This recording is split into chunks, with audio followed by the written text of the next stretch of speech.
नन्हे मुन्ने बच्चों को समर्पित YouTube चैनल नन्हे भगवान में आपका हार्दिक स्वागत है। कैसे हो बच्चों? लॉकडाउन चल रहा है और सभी लोग घर पे होंगे। स्वस्थ रहिए, प्रसन्न रहिए। प्यारे बच्चों, आज हम प्राण जी के सहयोग से एक नया विषय लेकर के आपके सम्मुख आए हैं, ध्वनि। बच्चों, ध्वनि के विषय में आइए जानते हैं उससे संबंधित जानकारियाँ।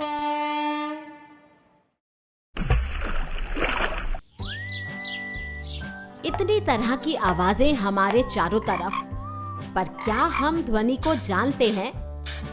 पढ़ा है कि ध्वनि एक कंपन है, पर मतलब क्या है इसका?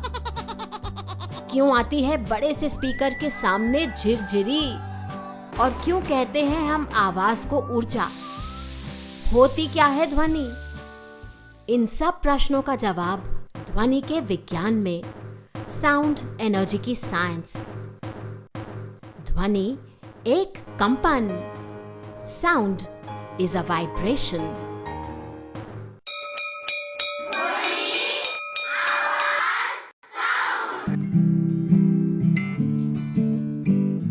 ध्वनि, आवाज, साउंड। शुरू करते हैं अपनी ही आवाज से।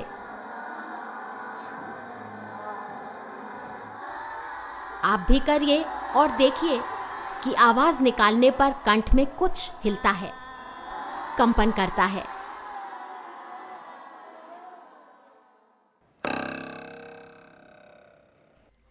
जब भी, जहां भी कोई भी ध्वनि हो, वहां कुछ हिल रहा होता है, क्योंकि ध्वनि बनती है तभी जब कोई चीज हिलती है, कंपन करती है, वाइब्रेट करती है, आगे पीछे, आगे पीछे।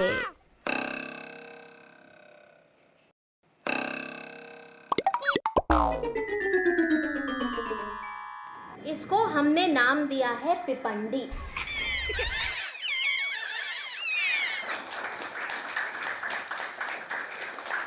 हमें चाहिए आइसक्रीम की डंडी, कागज, छोटे रबर बैंड, कैंची और माचिस की तीली।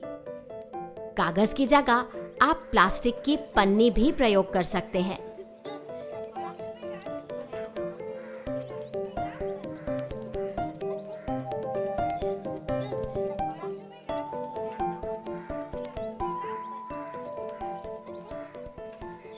बनाने में बहुत आसान है ये। आप भी बनाओ और बना के बजाओ।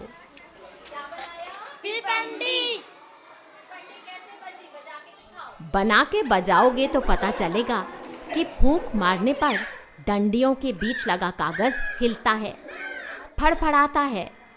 उसी से आती है ये आवाज, क्योंकि ध्वनि एक कंपन है। Sound is a vibration.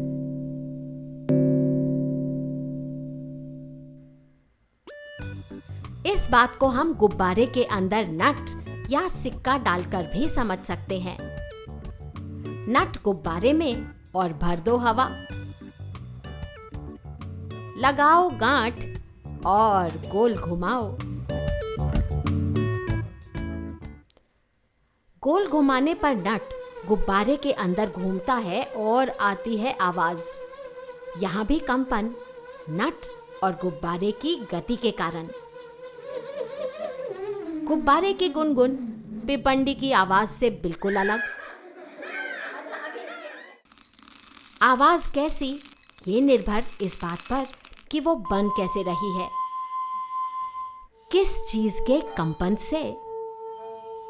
अलग अलग ध्वनि बनती है अलग अलग स्रोत से, लेकिन हर बार बनने का कारण कंपन।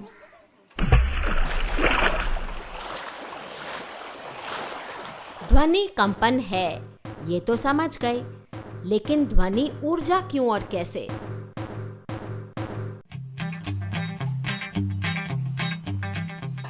बोतल के मुंह पर तानना है गुब्बारा, बांधना है रबर बैंड, ऊपर राई के कुछ दाने। फिर खुद ही देखो अपनी आवाज की ऊर्जा। कोई संपर्क नहीं, बस ध्वनि कंपन, जिससे गुब्बारा हिलता है, उछलते हैं दाने। ऊर्जा का अर्थ यही तो है, वो जो करे काम, हिलाए किसी चीज को, लाए कोई परिवर्तन।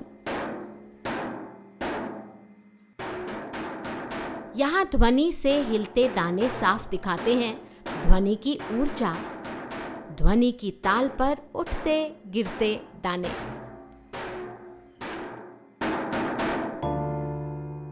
ताना धागा, उस पर पाउडर,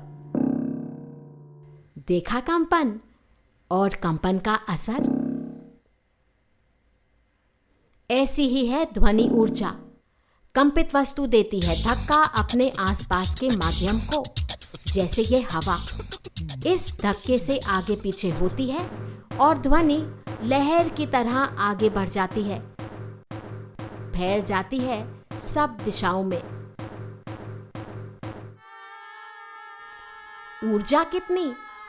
जितनी धीमी आवाज उतना कम उछाल, कम ऊर्जा। जितनी जोर से आवाज उतना ऊंचा उछाल, उतनी अधिक ऊर्जा। इसीलिए स्पीकर बड़ा हो और जोर से बज रहा हो तो उसके सामने हमें भी झिरझिरी होती है। तो अगली बार जब भी कोई ध्वनि सुने तो याद रखें उसका विज्ञान।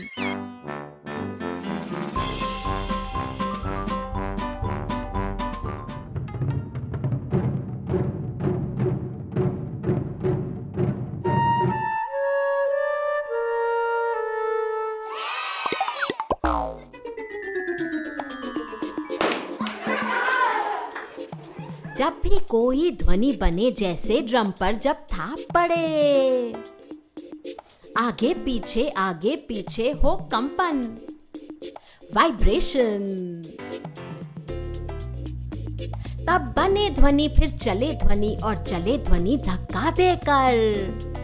ये ऊर्जा फिर आगे बढ़े, जब कान पड़े तो बात सुने।